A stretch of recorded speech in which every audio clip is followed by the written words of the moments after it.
ਜਿਨ੍ਹਾਂ ਨੂੰ rehearsal training ਹੈ। ਸੋ ਇਲੈਕਸ਼ਨ ਕਮਿਸ਼ਨ ਦਾ ਹੁਣ ਇਹ ਜਿਹੜਾ ਉਦੇਸ਼ ਇਹ ਹੈ ਕਿ ਕੋਵਿਡ ਦਾ ਖਾਸ ਤੌਰ 'ਤੇ ਖਿਆਲ ਰੱਖਿਆ ਜਾਵੇ ਕਿ ਟ੍ਰੇਨਿੰਗ ਜਿਹੜੀ ਹੈਗੀ ਉਹ ਬੈਚਿਸ 'ਚ ਕਰਨੀ, ਛੋਟੇ ਟੁਕੜੀਆਂ। डिप्टी कमिश्नर कम जिला चोण अफसर श्री संदीप हंस ने कहा कि जिला प्रशासन विधान सभा चोणां 2022 ਨੂੰ ਪੂਰੀ ਤਰ੍ਹਾਂ ਪਾਰਦਰਸ਼ਤਾ ਨਾਲ ਨਿਰਪੱਖ, ਨਿਰਵਿਘਨ ਅਤੇ ਸੁਤੰਤਰ ਢੰਗ ਨਾਲ ਕਰਵਾਉਣ ਲਈ ਵਚਨਬੱਧ ਹੈ। ਅੱਜ ਇੱਥੇ ਜ਼ਿਲ੍ਹਾ ਪ੍ਰਬੰਧਕੀ ਕੰਪਲੈਕਸ ਵਿਖੇ ਪੱਤਰਕਾਰਾਂ ਨੂੰ ਸੰਬੋਧਨ ਕਰਦਿਆਂ ਸ਼੍ਰੀ ਸੰਦੀਪ ਹੰਸ ਨੇ ਕਿਹਾ ਕਿ ਇਨ੍ਹਾਂ ਚੋਣਾਂ ਦੌਰਾਨ ਕੋਵਿਡ ਇੱਕ ਵੱਡੀ ਚੁਣੌਤੀ ਹੈ, ਪਰੰਤੂ ਵੋਟਰਾਂ ਨੂੰ ਕੋਵਿਡ ਮਹਾਮਾਰੀ ਤੋਂ ਬਚਾਉਣ ਲਈ ਕੋਵਿਡ ਨਿਯਮਾਂ ਦੀ ਸਖਤੀ ਨਾਲ ਪਾਲਣਾ ਯਕੀਨੀ ਬਣਾਈ ਜਾਵੇਗੀ। ਪਟਿਆਲਾ ਤੋਂ ਬਲਜੀਤ ਸਰਨਾ ਦੀ ਰਿਪੋਰਟ ਲਾਈਵ ਭਾਰਤ। ਅੱਜ ਦੀ ਇਹ ਮੀਟਿੰਗ ਜਿਹੜੀ ਇਲੈਕਟ੍ਰੋਨਿਕ ਔਰ ਪ੍ਰਿੰਟ ਮੀਡੀਆ ਜ਼ਿਲ੍ਹਾ ਪਟਿਆਲਾ ਨਾਲ ਕੀਤੀ ਗਈ ਹੈ, ਇਹਦਾ ਮੁੱਖ ਉਦੇਸ਼ ਇਹ ਹੈ ਕਿ ਅਸੀਂ ਤੁਹਾਡੇ ਰਾਹੀਂ ਪਬਲਿਕ ਤੱਕ, ਪੋਲੀਟੀਕਲ ਪਾਰਟੀਆਂ ਤੱਕ ਔਰ ਜਿਹੜੇ ਸਾਡੇ ਸੰਭਾਵੀ ਕੈਂਡੀਡੇਟ ਹੋਣਗੇ ਇਸ ਜ਼ਿਲ੍ਹੇ ਦੇ, ਉਹਨਾਂ ਤਾਈਂ ਇਹ ਗੱਲ ਪਹੁੰਚਾ ਦਈਏ ਕਿ ਇਲੈਕਸ਼ਨ ਦੀ ਜਿਹੜੀ ਹੈ ਤਿਆਰੀ ਉਹ ਬੜੀ ਜ਼ੋਰਾਂ ਸ਼ੋਰਾਂ ਨਾਲ ਚੱਲ ਰਹੀ ਹੈਗੀ। ਮਾਡਲ ਕੋਡ ਆਫ ਕੰਡਕਟ, ਜਿਹਨੂੰ ਚੋਣ ਜਾਬਤਾ ਕਹਿੰਦੇ ਹਾਂ, ਆਦਰਸ਼ ਚੋਣ ਜਾਬਤਾ, ਇਹ ਲੱਗ ਚੁੱਕਿਆ ਹੈ। ਸਾਡਾ ਜਿਹੜਾ ਕੰਮ ਹੈ ਇਲੈਕਸ਼ਨ ਦਾ, ਉਹ ਕੇਵਲ ਇਲੈਕਸ਼ਨ ਜਿਹੜਾ ਹੈਗਾ ਉਹ ਫ੍ਰੀ ਐਂਡ ਫੇਅਰ ਢੰਗ ਨਾਲ ਕਰਵਾਉਣਾ ਹੀ ਨਹੀਂ ਹੈ, ਬਟ ਕਿ ਇਸ ਗੱਲ ਦਾ ਵੀ ਅਸੀਂ ਯਕੀਨੀ ਬਣਾਉਣਾ ਹੈ ਕਿ ਕੋਈ ਵੀ ਉਮੀਦਵਾਰ, ਕੋਈ ਵੀ ਪੋਲੀਟੀਕਲ ਪਾਰਟੀ ਜਿਹੜੀ ਹੈ ਉਹ ਕੋਈ ਗਲਤ ਤਰੀਕਾ ਦਾ ਜਾਂ ਗਲਤ ਢੰਗ ਅਪਣਾਉਣ ਨਾ, ਜਿਹਦੇ ਨਾਲ ਕਿ ਇਲੈਕਸ਼ਨ ਦੀ ਜਿਹੜੀ ਪ੍ਰਕਿਰਿਆ ਹੈ ਉਹਦੇ 'ਤੇ ਮਾੜਾ ਅਸਰ ਪਵੇ। ਇਲੈਕਸ਼ਨ ਦਾ ਜਿਹੜਾ ਮੇਨ ਸਪਿਰਿਟ ਇਹ ਹੁੰਦੀ ਹੈਗੀ free and fair and transparent. So free and fair ਔਰ ਟਰਾਂਸਪੇਰੈਂਟ ਤਾਂ ਹੋਏਗਾ ਜੇਕਰ ਸਾਡਾ ਕੰਮ ਜਿਹੜਾ ਹੈਗਾ ਨਾ ਉਹ ਬਿਲਕੁਲ ਤਿਆਰੀ ਜਿਹੜੀ ਮੁਕੰਮਲ ਹੋਏਗੀ।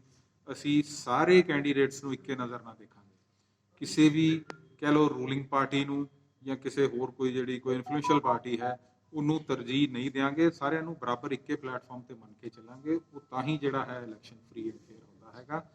ਸ਼ਿਕਾਇਤਾਂ ਜੇਕਰ ਹੁੰਦੀਆਂ ਹਨ ਤੇ ਉਹਨਾਂ ਨੂੰ ਮਤਲਬ ਇੱਕੇ ਪਲੇਟਫਾਰਮ ਤੇ, ਮਤਲਬ ਇੱਕੇ ਤਰੀਕੇ ਨਾਲ ਕਰੀਏ, ਉਹਨੂੰ ਡੀਲ ਕੀਤਾ ਜਾਵੇ, ਮੈਰਿਟਸ ਤੇ ਡੀਲ ਕੀਤਾ ਜਾਵੇ, ਨਾ ਕਿ ਕੈਂਡੀਡੇਟ ਜਾਂ ਪੋਲੀਟੀਕਲ ਪਾਰਟੀ ਦੀ ਜਿਹੜੀ ਉਹਦਾ ਦੇਖ ਕੇ ਕਿ ਇਹ ਜੇ ਹੈਵੀ ਵੇਟ ਹੈ ਤੇ ਚਲੋ ਇੱਥੇ ਆਪਾਂ ਨਰਮ ਕਰ। ਸਾਰਿਆਂ ਨੂੰ ਇੱਕ ਬਰਾਬਰ, ਇੱਕ ਸਮਾਨ ਦੇਖ ਕੇ ਜਿਹੜਾ ਹੈ ਇਹ ਕਰਾਇਆ। ਸਰ, ਕੋਵਿਡ ਨੂੰ ਲੈ ਕੇ ਕਿੱਦਾਂ ਦੀ ਹਦਾਇਤਾਂ?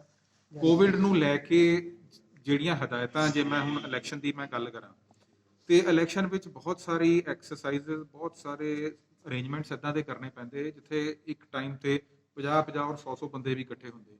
ਜੇ ਮੈਂ ਪੋਲਿੰਗ ਸਟਾਫ ਦੀ ਰਿਹਰਸਲ ਜਾਂ ਉਹਨਾਂ ਦੀ ਟ੍ਰੇਨਿੰਗ ਦੀ ਗੱਲ ਕਰਦਾ ਹੈਗਾ ਤੇ ਹਰੇਕ ਰਿਟਰਨਿੰਗ ਆਫਿਸਰ ਦੇ ਹਲਕੇ ਵਿੱਚ ਮਤਲਬ 400 ਤੋਂ ਲੈ ਕੇ 600, ਜੇ ਤਾਂ ਉਹਦੇ ਅੰਡਰ ਉਹ ਕਵਰ ਹੁੰਦਾ ਹੋਏਗਾ ਫਿਰ ਉਹਦਾ ਬਚਾਅ ਹੋ ਜਾਏਗਾ, ਨਹੀਂ ਕਵਰ ਹੁੰਦਾ ਹੋਏਗਾ ਤਾਂ ਫਿਰ ਉਹ ਡਾਇਰੈਕਸ਼ਨਸ ਚਲੀਆਂ ਜਾਂਦੀਆਂ ਟੂ ਦਾ ਅਥਾਰਟੀ ਜਨਬਲ।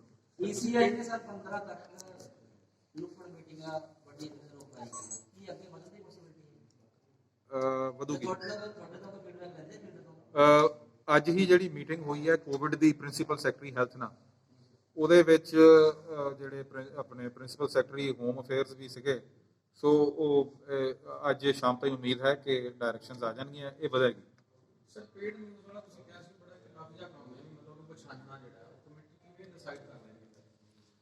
ਦੇਖੋ, ਉਹ ਤਾਂ ਉਹਦੀ ਇਨਵੈਸਟੀਗੇਸ਼ਨ ਹੈ, ਕਿਉਂਕਿ ਇੱਕ ਇਲੈਕਟੋਰਲ ਅਫੈਂਸ ਹੈ, ਕ੍ਰਿਮੀਨਲ ਅਫੈਂਸ ਹੈ।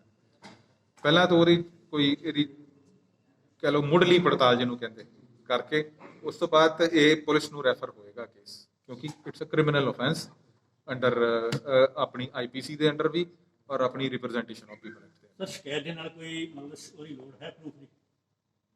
ਪ੍ਰੂਫ ਤੋਂ ਬਗੈਰ ਤਾਂ ਫਿਰ ਆਪਾਂ ਕਿਸੇ ਨੂੰ ਵੀ ਉਲਝਾ ਸਕਦੇ ਹਾਂ। ਤੁਸੀਂ ਕਹਿ ਰਹੇ ਹੋ ਫਰਜ਼ੀ ਵੀ ਆ ਗਏ, ਫਿਰ ਉਹਨੂੰ ਕਿਵੇਂ ਤੁਸੀਂ ਡਿਫੈਕਟ ਕਰਦੇ? ਫਰਜ਼ੀ ਨਹੀਂ, ਫਰਜ਼ੀ ਇਦਾਂ ਦੀ ਪੇਡ ਨਿਊਜ਼ ਦੀ ਹਜੇ ਕੁਝ ਇਦਾਂ ਦੀ ਨਹੀਂ ਹੈ। ਫਰਜ਼ੀ ਉਹ ਆਉਂਦੀਆਂ ਹੈਗੀਆਂ ਕਿਸੇ ਦੀ ਕਿਸੇ ਨਾਲ ਰੰਜਿਸ਼ ਹੈ, ਕੋਈ ਕਿਸੇ ਨਾਲ ਉਸੇ ਹੀ ਮਹਿਕਮੇ ਦਾ ਕੋਈ ਕਰਮਚਾਰੀ ਹੈ ਆਪਣੇ ਅਫਸਰ ਨਾਲ ਰੰਜਿਸ਼ ਰੱਖਦਾ ਹੈ, ਕੰਪਲੇਂਟ ਕਰ ਦਿਓ, ਥੋੜੀ ਦੇਰ ਲਈ ਰੈਲੀਆਂ ਨਹੀਂ ਹੋ ਰਹੀਆਂ, ਕੁਝ ਹੋਰ ਨਹੀਂ ਹੋਣਾ, ਇਹਨਾਂ ਨੇ ਆਪਣਾ ਪ੍ਰਚਾਰ ਕਰਨਾ ਹੈ, ਕੋਈ ਉਹਨਾਂ ਦਾ ਫੰਡ ਵਧਾ ਦਿਓ, 40 ਲੱਖ 80 ਲੱਖ ਕਰ ਦੇਣ। ਕੁਝ ਚੀਜ਼ਾਂ ਹੈਗੀਆਂ ਨਾ ਉਹ ਮੇਰੇ ਬਸ ਹੈ ਨਾ ਤੁਹਾਡੇ ਬਸ ਹੈਗੀਆਂ। ਸੋ ਇਹਦੇ ਵਿੱਚ ਇਹ ਹੈ ਕਿ ਆਪਾਂ ਕੋਵਿਡ ਦਾ ਬਚਾਅ ਵੀ ਕਰਨਾ ਹੈਗਾ। ਅੱਗੇ ਤੋਂ ਹੁੰਦੀਆਂ ਹੀ ਸੀਗੀਆਂ ਜਦੋਂ ਸਾਰੇ ਹਾਲਾਤ ਵੀ ਠੀਕ ਸੀਗੇ, 2019 ਚ ਵੀ ਹੋਈਆਂ, 2017 ਚ ਵੀ ਹੋਈਆਂ ਹੈਗੀਆਂ। ਹੁਣ ਬਦਲੇ ਹੋਏ ਹਾਲਾਤਾਂ 'ਚ ਫੌਰਨ ਚੇਤਾ ਹੀ ਹੁੰਦੀ ਰੱਖੋ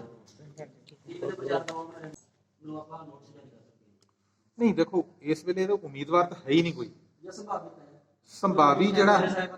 ਸੰਭਾਵੀ ਜਿਹੜਾ ਉਮੀਦਵਾਰ ਹੈ, ਜਿਹੜੀਆਂ ਸਾਰੀਆਂ ਸ਼ਿਕਾਇਤਾਂ ਜੇ ਮੈਂ ਕਹਾਂ ਤਕਰੀਬਨ, ਕਿਉਂਕਿ ਮੇਰੇ ਹੱਥੋਂ ਨਿਕਲ ਕੇ ਜਾਂਦੀਆਂ ਹੈਗੀਆਂ, ਉਹ ਇਦਾਂ ਕੋਈ ਡਾਇਰੈਕਟਲੀ ਹਜੇ ਕੋਈ ਆਈ ਨਹੀਂ।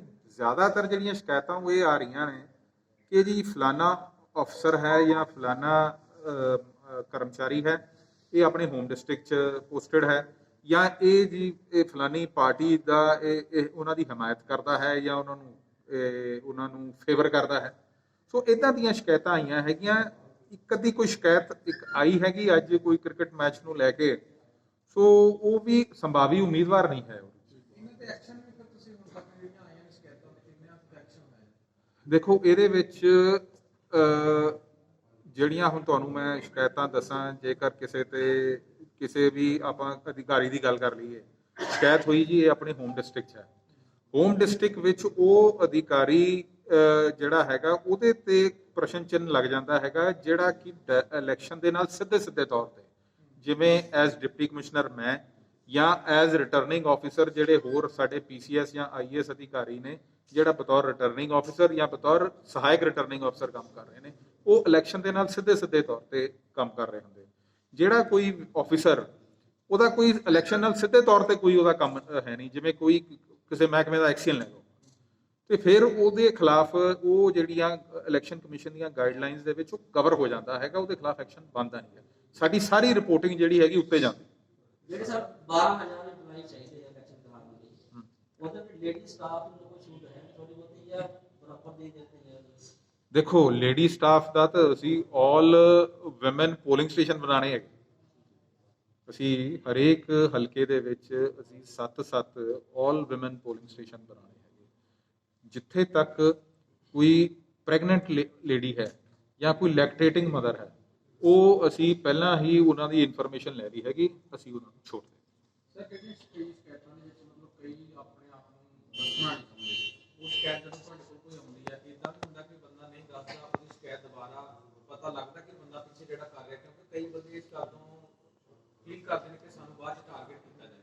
ਦੇਖੋ ਜਿਹੜੀਆਂ ਸ਼ਿਕਾਇਤਾਂ ਮੋਸਟਲੀ ਇਲੈਕਸ਼ਨ 'ਚ ਆਉਂਦੀਆਂ ਹੈਗੀਆਂ, ਇਹ ਫਰਜ਼ੀ ਨਾਮ ਤੋਂ ਆਉਂਦੀਆਂ, ਲੇਕਿਨ ਅਸੀਂ ਉਹਦੇ ਫੈਕਟਸ ਜ਼ਰੂਰ ਅਸੀਂ ਵੈਰੀਫਾਈ ਕਰਦੇ ਹੈਗੇ। ਨਾਮ ਕੋਈ ਹੋਵੇ ਨਾ ਹੋਵੇ, ਪਹਿਲਾਂ ਉਹਦੇ ਫੈਕਟਸ ਵੈਰੀਫਾਈ ਕਰ ਲੈਂਦੇ, ਫਿਰ ਜੇ ਸਾਨੂੰ ਇਹ ਲੱਗਦਾ ਕਿ ਇਹਦੇ ਵਿੱਚ ਡੂੰਘਾਈ 'ਚ ਜਾਣ ਵਾਸਤੇ ਸਾਨੂੰ ਕੰਪਲੇਨੈਂਟ ਨੂੰ ਸੱਦਣਾ ਪਏਗਾ, ਫਿਰ ਅਸੀਂ ਕੰਪਲੇਨੈਂਟ ਨੂੰ ਵੀ